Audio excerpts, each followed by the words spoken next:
Speaking of fixing F1 though, sprints. How do you feel about them? In what sense? Context. So we've talked about this before. I like them. You like the sprints? How they are? I like the sprints. Yeah. See, why?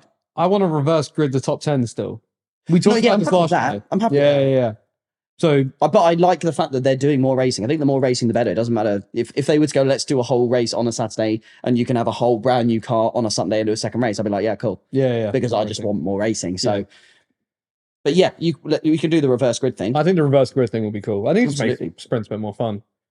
Yeah, absolutely. Or so that basically what it will be is if you get into SQ3, you then I don't know, how would it work? No, maybe you just do qualifying for the race. Yeah. And then the top 10 are just reversed for the sprint. Yeah. It's a bit hard though. I guess what team would want to have like it would feel like a penalty for the teams, wouldn't it? Yeah. So how do we fix that? Purposely P10.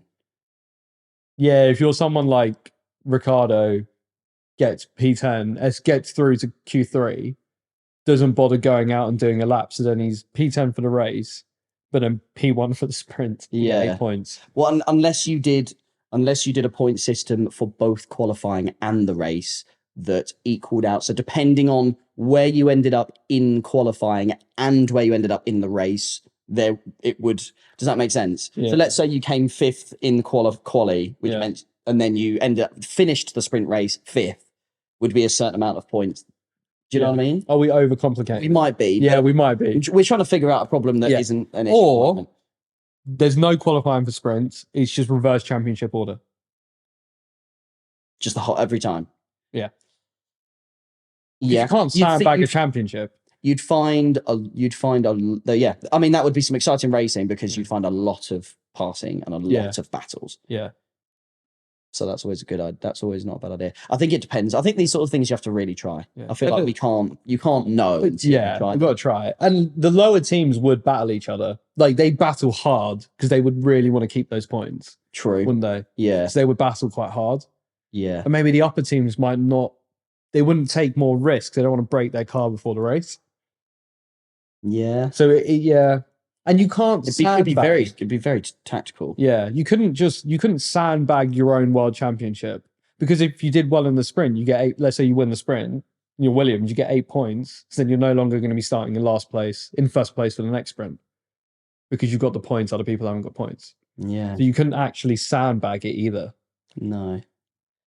You can maybe sandbag for the first sprint. It's really hard. It all sounds really good when we put it like this. Yeah. You know what I mean? But I feel like somehow it wouldn't work out like that. Yeah. I don't know how, but yeah, I think reverse grid, the reverse championship order sprints could work potentially. Yeah. Or I think they'll just try it. They got do you know what I mean? I feel like they should just try it. Yeah. Like maybe if the championship's over, well, when the championship's over, just try it. See what happens. Or could you do a third driver champion? So you could only submit your third drivers. Again, we were talking about that again. Yeah, we have. Yeah. Thought about that. Your third driver drives reserve drivers. Reserve drivers drive the sprints. Yeah. That could be kind of cool. That would be great. You can see Antonelli drive. He was testing in a Mercedes, wasn't he? Can we go in a F1 car? Yeah. Yeah. I guess the issue is they might not have a budget. Yeah, you need to sort the budget out. You need to give higher budgets to teams. Yeah. You need to give every team. Or a third driver budget that was flat specific. Across, maybe. Yeah, then you'd have to have a new seat for the car. They might not have the super license points to actually be in F1 like Antonelli. Yeah. So you technically wouldn't be allowed to race. They can figure that out. Yeah. I don't want to run F1 anymore. No. This too much to think about. This is hard. We retire. I retire from F1. It's fine. FIA, you can keep it. Yeah, we'll just go back to slating them online where they can't hurt us. Exactly. Yeah. Because remember, if you're behind the screen, they can't get you. Yeah, they can't get you. Yes.